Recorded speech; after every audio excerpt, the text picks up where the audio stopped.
Hi, everyone. Hi, Evan. How are you? Hi, Brigitte. Well, I'm doing well. You're doing well, I see. I'm somewhat on a semi vacation week, and I'm just in Nova Scotia where there's mercifully, no smoke in the air, and it's not even boiling. So I'm having the best week ever. But I've been keeping an eye on things, and I see you have been keeping an eye on Yes. things. And I wanted to start by asking you about that piece you wrote about Mayor Mark Sutcliffe's strategy, which I, like you, find surprising. Yes, I I'm on his email list, so I received Hmm. this email. It's an email directed to supporters, and it was an email requesting, as you would, it was a mobilization email, just a normal Right? mobilization email. But what caught my eye was his narrative, in which he basically called Alex Lawson a right wing extremist and Jeff Hmm. Leeper a left wing extremist. I thought, wow, that's that's surprising. Um, Certainly, I don't think anybody in town would view Jeff Leeper as a left wing extremist. It takes a lot of work to get there. And Yeah, even Alex Lawson, who's yeah, more to the right than sure, Mark Sutcliffe, but I wouldn't call, I mean, I don't think, I mean, it's relative. Like, I yeah, guess some people could say it's more extreme than others. Like, it's on a scale. yes, But I don't think Alex Lawson is very much of an extremist. I think no. he'd push back on that label, certainly. So that's kind of weird. But like, answer this for me. And I mean, I kind of know my answer to this, but isn't that weird to be, right, like from we're in the middle of July, to be resorting to scare tactics if you're the incumbent. So that tells us, Bridget, Hmm. and other summer observers of the campaign, Keeners, yeah. that there must be some concern in the Uh-huh. Sutcliffe camp. Right. For them to come out like that, we call it, in the political communication business, a framing strategy. Hmm.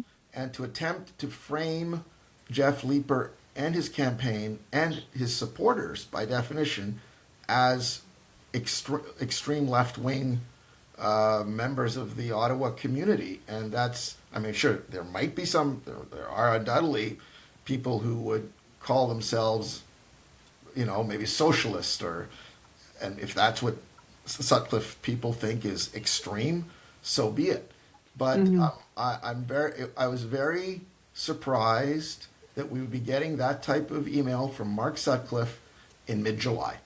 Because if you're an incumbent and you're running and you feel strong about your reelection prospects, or if even if you're not feeling strong, but you want to fake that because you want to Yeah, look strong, right? You go out saying, vote, reelect me because I've done this and that on the yeah, strength of the past 4 years or however long you've been in office. On the strength of my record, I ask, voters yeah. to trust me again because here's what we need to do next to finish the job, blah, blah, blah, blah, blah. You go out, you use your record as your main sales pitch, Yeah. So I call it the not in my not in not the other right. guys. So in my column, I call it the offensive defensive strategy.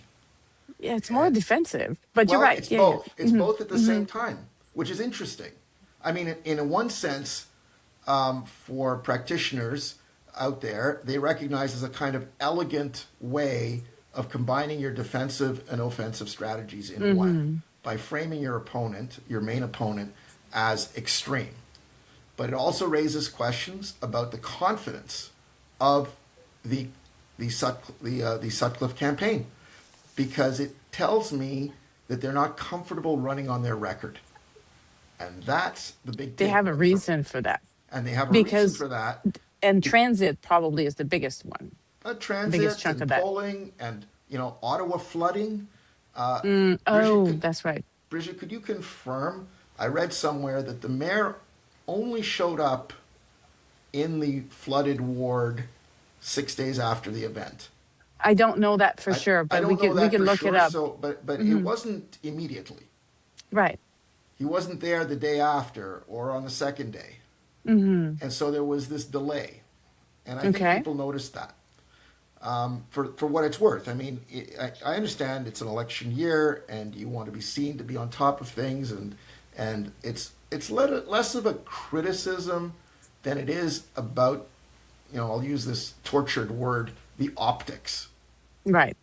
of how responsive the city is, and by definition, the leader of the city, and that's Mark Sutcliffe. So I've just did a very, very quick Googling, and apparently he was the first one to be there. But yeah, I don't have to. So I don't want to read on Yeah, screen while I'm no, no. on the call with you, but I'll Somewhere, check that. And I'll put a link. that there was a delay. Now, so we'll just leave that as it is. Yeah. And I will put in a word in defense of delays, and I don't know Sure. that it applies here, but there is a an argument to be made for politicians waiting for emergency people to have done. You don't want to Yes. go and clutter up, the scene. You don't want to go there and make it about yourself. You don't want to go there and impede. I don't think this was a recovery. Like, this was not like No. a tornado where you had to go and save people or what have you. But there was urgent and stuff to do, and serious people having to do their serious work. And we could wait for the politician to show up until the. So maybe that's what happened. I'm just putting this out there, trying to be fair Sure. to everyone. I'm mindful of the letter that Councillor Lane Johnson sent out, in which, in paragraph 3, as she said, or the last paragraph, she said this is one of the biggest disasters in Ottawa's history. It is, yeah. Yeah. So in that context of 5,500 or 5,700 homes flooded, I agree with you. There is this calculus that you make as a politician, I would assume, about letting emergency services Right. go in there, not to appear to be opportunistic. That's right. But you can issue a message, or you can be from a little bit remote from the scene, or issue a message saying, we are here, we're letting the emergency crews do their thing, and we're right here to support everyone. That was not there, and that could have been done the day of or the day after, Sure. certainly. So there's an argument. Communications is not just being on the spot, right? Sometimes you can send emails, sometimes you can even create a video saying, here's what we know, here's what we're planning to do, we're waiting on the words from the emergency. First things first, right? Get people safe. Second things first, how do we recover from this? And this is where we, the politicians, will get on the scene and then start doing our thing. He could have taken control of that narrative more than he has, because I don't think he has very much. Whether that was done on purpose, that's an open question. I don't know. But the fact that he was not himself physically on the scene right away, I don't want to cast too many stones, because I don't know the situation. I try not to go and clutter up the space myself, right? So there's serious people doing serious work. So I guess we'll have to see. But uh, certainly the city has been guilty more than once of flubbing their communications, to put it gently. Like we saw this last week with the fireworks from Canada Day that were exploded a few days later without notice.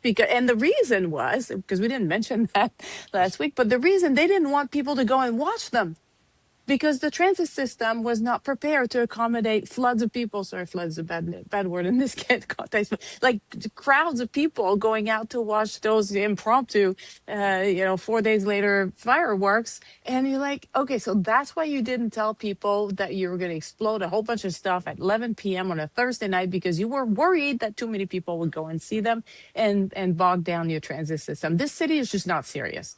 Well, in PR, not saying something is also a strategic It's a decision. statement. It's a Yes, statement. totally.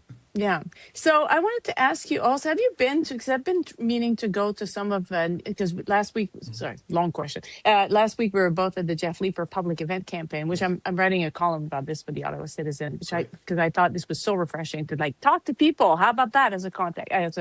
No, Um, yes, I totally agree. The transparency is very refreshing. You right. get And some it's of that also in the Neil Saravanamuthu campaign. right. Have you But been to one of his events? That and was I have the been to one where I of was his trying. events, Uh-huh. and I will be going to other events as Okay. well. Yeah. As he moves across, or moves out of the central core to Right. other wards. Yeah, they keep not lining up with my schedule. I'm frustrated by this. So clearly that's a problem. But I mean to go there because I want to have a sense of what the vibe is when you. So what would you say is what kinds of questions are people asking him, and what concerns do they bring? How do they feel to you? I think they are smaller gatherings, but we'll see. Mm. Maybe there'll be rooms that are 50 with 50 people. I don't Hmm. think he's filling auditoriums or lecture halls. No, we're not there yet. So, and I think it's just the regular questions that you would expect from residents on Hmm. City Hall accountability, on zoning, on public engagement, on budget. So the types of questions that you would expect that an audience would have in the context of a municipal election. And what's up with the Alex Lawson campaign now? I'm for some reason I'm not getting their emails too often, and I was kind of curious. Maybe the algorithms are playing footsie with me or something, but I'm not seeing his videos, and I have to go look for them. And there's been a couple lately, Yes. including about the floods. He was angry, and I think rightly so, about the response and how this is not quite what it should be.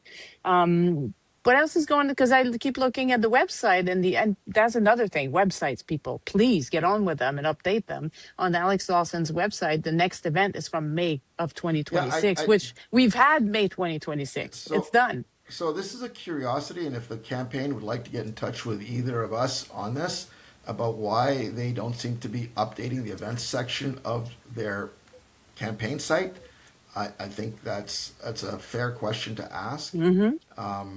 I received an email from the campaign, not personal to me, but a Yeah, an one email of those blast. Yeah. about Miller Farms, about Miller Farms or Miller's Farm, about a controversy about how the city treated a farm, a working farm, as a business. An issue that has now been thankfully resolved, but Right. as the Lawson campaign pointed out, took a long time. And that, again, spoke to, I guess, the gap in understanding between our city hall and the issues and concerns of The rural rural. communities. Yeah. And that's a fair point. It's a long-standing issue as well, that especially farmers, I think, maybe there's other business owners, so they'll throw me tomatoes for not understanding their business, but I know of farmers who have serious concerns with the way City Hall is managed from their point of view, because it's not, when you think of the city of Ottawa, you don't think farms, right? don't. It's right. And I think the reverse is, like, at the city, they don't think about them. They're not, it's almost like there's two different parallel worlds where we don't necessarily understand each other, and we're not conscious of the issues that they're facing, and we kind of dismiss them, and these people feel ignored, and it's hard to blame them. And I think if Alex not feeds into this, but addresses those issues and speaks to those issues, he may be getting himself a few votes there. Yeah, I think he will be not perhaps unique among the main the four, call them the main contenders, but I think he will speak more about rural issues than the other candidates. Yeah, that's good. And I wanted to say a word also about the Mark Sutcliffe re-election website, because I thought it was his marksutcliffe.ca, but it's not. It's a different Mark Sutcliffe, because the marksutcliffe.ca was the election website for the last election. Now it's Oh. marksutcliffe2026.ca to re-elect Mark Sutcliffe as mayor. And so I went there because I had to look it up, and I went there, and it seems like, other than about Mark, and four paragraphs to explain his rationale for why we should vote for him again. Basically, it's a email harvesting machine. It's all about Okay. signing up for This- everything. And this bugs me. And the email address for the media contact does not work. Fix this, people. Honestly, Bridget, I'm really surprised to hear this. I mean, there's no excuse. Yeah, it bounced There's back. no I excuse. sent an email, it bounced back. There's no excuse for that. I know. The mayor has an entire campaign team. He Yes. has, as we Resources. know, this Yeah. huge incumbency advantage that is Yes. almost insurmountable. That's literally. it. Yeah. And is it because it is an almost insurmountable advantage to be incumbent that you just get a bit laissez-faire, a bit? You're coasting, like you're fighting like you're in first, which you Yeah. should never do. You should Right. always fight like you're in second. Yeah. So I find it very surprising. Yeah.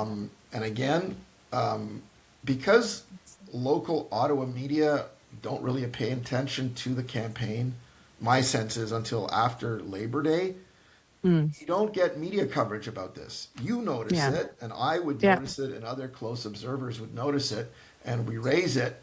But without, our local legacy media, CFRA or CBC or CTV raising it, it doesn't get a lot of airtime, and maybe that's what they're counting on, that Hmm. people don't care. They're not big. Yeah. And I keep on circling back to that comment that the mayor has made. I've heard him made it at least once or twice, that the real campaign doesn't start until, I think he said 60 days before election day. Hmm. So really, so is it part of that whole mindset that it doesn't matter at this time because nobody's the people that are voting, who are voting, aren't paying attention, and so Yeah. campaigns don't have to be on point. I think Okay, but okay, I'm going to push back because I honestly, I was coding websites in the 1990s, but back in the previous, so I've just aged myself pretty nasty here. But a website is not a complicated requirement at this point. Everyone should have one, and an email address that works. yes, It's just, I have I have more than one website now. I have email addresses and they want more than one, and they all work. yes. When someone tries to get in touch with me, it works. Well, He's the mayor. Fix it. maybe you've just got given They ourselves. didn't test it. They just didn't test this. Like it's ridiculous. How can Okay, you not have an email address that works? I'm incensed over this. maybe It's that's the ridiculous. title. Maybe that's the title of today's discussion. Fix your An email. fix the email. which I don't know. Think of actually something. brings to mind, now that you raised the mayor's name. Have you been hearing chatter about people who are thinking of running for mayor for 2030? Yes. Have you Yeah. been here? Yeah, Yeah, I mean, it's people tell me things, and yeah, I yeah. discount 2/3 of it because sometimes it's just trial balloons. But you do hear about that. You hear about it's almost as though most people figure this is not the cycle to try. They're Exactly. better off waiting for 4 years. So this would be for people like, and I'm not saying that they said anything about Right. whether or not they wanted to run, but you're Lane Johnson, you're even Matt Fleury, who went out and came back, Matt Luloff, even Ariel Troster, who's perhaps not as young as Lane Johnson, but still reasonably fresh in Right. politics, Yeah. right? Like she's a new ish. It's her second mandate if she wins again. Um, these folks, if they're thinking of running, 2030, sorry, is a good year for them. Tim Tierney at this point, maybe that's, or even Teresa Kavanaugh, maybe that time has passed for them. Uh, So we'll see. So I'm hearing the same names. Hmm. I'll add Joanne Chianello to that list Yes, if she wins the first, if if she she wins wins. this time, I yes. will also add, and this is just me because I did a column last year on the counselor. I'll add Wilson Lowe. I just think Oh, Wilson Lowe is kind of a dark horse. You won't see him yeah. coming, and then he'll be there. On the strength of what I mean, no I offense to him, Yeah, he's a yeah. nice guy and everything, but like, I just think he's an what does he independent bring? minded counselor. He stands up for his principles, and I just have a feeling it's nothing scientific. It's not based Okay, on any all data. right. I just think that 2030 he might decide to run for mayor. I think 2030 is going to be. I think the calculation is as follows: that this election cycle there will be no great change. 21 of the 22 incumbent councilors will probably be reelected. Like we're Mm, talking yeah, 90%, over yeah, yeah, 90% will be yeah. reelected. Canada South is only a question mark in my mind because Erin Coffin is a strong candidate and she's run Hmm. before That's against right. Alan Hubley. Against Ellen, and she's been going to every single event that she can Yes, think of. I think she's been everywhere right. in recent So, years. So she's so very, very involved in her community. exactly. I mean to So, go and see that too. By the way, I want to go and right. canvas with her and hang out with her a little bit and see how people are reacting. So we only have two open races. Yeah, And the Stittsville, where mayor's there's like a race, million candidates, yeah, and Stittsville. yeah, and So the Kitchissippi. mayor's race, it's Mark Sutcliffe's to lose clearly. Probably. Yeah. Okay. All right. I mean, I still feel that the incumbent. I'll be doing a column on the incumbent advantage. So I look at the Hmm. data, Bridget. It's extraordinary. I And mean, it's the across his. the Mhm. municipalities, 90% of incumbents are True. getting reelected. True. The pattern is undeniable until And one day it is denied. that's right. And it could be in that crucial mayor's race. But we'll keep our eyes open on trends in that area. But it seems to be that people around town have decided 2030 is the cycle where there will be the major change in the composition of Ottawa Council. And so you're right. We almost see people already psychologically skipping over October 26th. Isn't that incredible? In July of this year, they are now, they've kind of, it's called, what do you say? It's baked in. Right. Council is not going to change. It's already baked in people's minds. Incumbency advantage. And that the real race is now shifting to 2030. I find that very interesting. Yeah, I guess we'll have more to do in 4 years. We'll have, and you'll go back and get back on those videos the next race in four Yes. years, and you say, Yeah, "Remember, I told you so," exactly. and I'll have to say you were right. Uh, So, what else is there to talk about this week? well, I'll just circle back again. Sorry, I'm circling back twice. That's okay. So Mark Sutcliffe has now called Jeff Leeper a left-wing extremist. Right, Jeff Leeper has called Mark Sutcliffe reckless. reckless. That was the word. That's That was right. the word. Hmm. And I'm wondering what this sets the stage for. Are they going to, Cat fight are they going to engage each other? on Sutcliffe the is merits, on the policy, or on the just on? policy. Is Yeah, it going to be personal? Because I think the Jeff is a leftist wing extremist is rather personal. I would say in my yeah, books, yeah, yeah, right? yeah. So Jeff Leeper has three options. He can just say nothing. He can, retort, and I don't know what he's going to actually say. He can deny it, or he can, I think, come up with synonyms for reckless and apply them to the mayor. It'll be interesting to see Yeah, how Jeff Leeper responds, or if he chooses to respond at yeah. all. But the most important thing is that, and I'd be interested in your views, Brigitte, on this. Is Mark Sutcliffe trying to frame Jeff Leeper as Mark Sutcliffe framed Catherine McKenney 4 years ago? Well, it worked 4 years ago, so it would stand to reason that he might want to try that again. And here's the lesson to be taken from Canadian federal politics and from American politics for Mark Sutcliffe.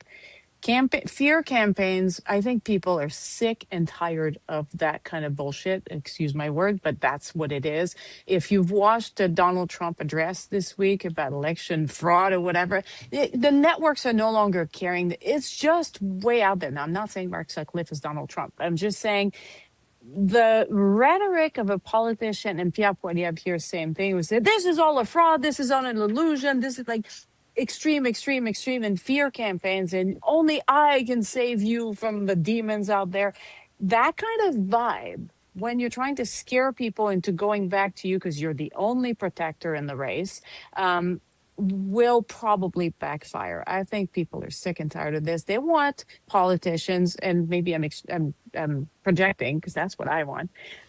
I think people want politicians who speak like normal people to them, who are normal people, and are even able to the point of being able to point to their opponents and say, that's what's good about my opponent. He's done this, and I agree with this. And this was a good, whatever it is, right? Like you agree with the way that they dealt with an issue, you say it. He said, but here's where I disagree. And on this other issue, I would do it differently for that reason. People will, I think, reward politicians who are normal like this. So that's I, lessons to be learned, and losers will notice too late. I think that Mark Sutcliffe is not going down that road. I That's think unfortunate. He should. I think it started last year when he put on his quote unquote tough Mark persona, and you'll recall his Lansdowne update news conference where he started to lash out at anybody who didn't disagree, anyone who disagreed with Lansdowne 2.0, and I think he's just going to be aggressive. I think he's going to go down the extremist route. I think he is going to the extent that he can, depending on the public reaction, will attempt, and maybe this is the first attempt, to engage in a fear campaign. Now, to be Well, fair to the Leaper campaign, they're prepared. I understand they're prepared for this. Well, they should be. I mean, yes, They've if she. had a year to prepare the campaign Hmm. and get ready for Catherine Anything, McKenney right? 2.0, Yeah. right? Right. Right. Yeah. That would be the obvious attempt. And the fact that Mark Sutcliffe and his camp in July have launched this preemptively, as you said, possibly a fear campaign, should be an indicator and a signal to us that their campaign must be concerned about the mayor's prospects, even as an incumbent mayor. Well, I think he's badly advised if he's doing this on purpose. That's to my mind, very much the wrong thing to do. And I will just then say that in his first year in office, I remember saying that he would be a one-term mayor. Oh, did you? Yeah. So if I turn out to be right about this, I'll feel very good. And somebody's going to have to buy me ice cream. Why did you conclude in his first year that he was going to be a one-term mayor? It was two things. Primarily, it was the fact that he was not saying the right things on transit, and not doing the right things on transit, especially the LRT and the R1 buses and this whole mess back in the day. And it was the business. Maybe it was not the first year. Maybe it was first year and a half. Like, I don't want to overstate what I said, but I remember when, because Wellington was closed to traffic, to vehicles during the pandemic, during the convoy, sorry, and the pandemic too, but mostly it was the convoy. And then he decided to reopen it to cars. And I thought, this is one of the biggest mistakes. And this, to me, was an indicator that he would continue with making decisions based. I'm not sure what that decision was based on, because traffic was moving fine downtown, or no worse than usual, with Wellington closed. And he decided to do it anyway, to no good advantage to the people he needs to convince if he wants to remain mayors, right? The people in the suburbs who voted for him don't drive on Wellington very often, certainly not during the week, right? And they don't really get an advantage from reopening Wellington to cars. And the people like me, I did not vote for Mark Sutcliffe last year. I did not endorse Mark Sutcliffe last year. I was a Catherine person. And if he wanted to convince me to vote for him next time and to continue to support him, he would have had to keep Wellington open and do something with it, right? Because we just closed it to cars and did nothing with it, but turn it into a promenade, turn it into active transport, do something with it that's good for, for the community and for people. And I would have supported that, but he didn't. And the fact that he stubbornly continued to make that kind of, for those kinds of rationales, told me that he did not really have what it takes to expand on his base in office to get a second mandate. Because you always lose people, right? Even the best politician will lose some of their people. And you need to gain more when you're in office, especially early in your term. That's when you need to try and expand, because you can make a few decisions. You can take a few risks there because you're so early in your mandate, people forget. And he didn't do that. And I thought, uh-oh. So I think what he is losing is the coalition that he had in 2022. Mm-hmm. And it stands to reason that in a multi-candidate mayoral race with four serious candidates, it would be very difficult for the mayor to hold on to the 2022 coalition. Exactly. Mm-hmm. So that might also be playing into the calculation in his campaign. I want to also ask you what you thought of the fact that 4 school board trustees are now competing in the ward races. These are people, you know what? You run for and you work and you serve as school board trustee because you care about your community. And running for council is a similar kind of job. So these are community-minded people who want to contribute, throw their names out there, and more power to them. It's not a super rewarding job, especially if you don't win. But they put themselves out there because they care about their community, and I wish we had even more people like that. So good for them. Do you have any views on Donna Blackburn challenging David Hill in Barrhaven West? I don't know enough about either of them to have a strong opinion on that. No. What do you think? I think, I thought that David Hill, like many other incumbent councillors, would have few serious challengers. Mm-hmm. And so I'm curious to see how Yeah. Donna Blackburn does. Well, maybe that's another one that I should go and check out along with Canada South. Yes. All right. And I'll be driving around city and just checking out the barbecues and the canvases and the events. So that's going to be a fun thing once I'm back in Ottawa, which I will be very soon. So we'll start paying close attention, especially as we get past late or towards and past Labor Day. I think you and I will be doing ride-alongs in the next six Yeah. weeks on some Yeah. of I've the asked the campaigns. campaigns. Yeah. Yeah. So we'll see. All right. That'll be great. Okay, then. So you have yourself a great weekend and You we'll talk too. soon. Nice Okay. talking to Bye. you. Bye.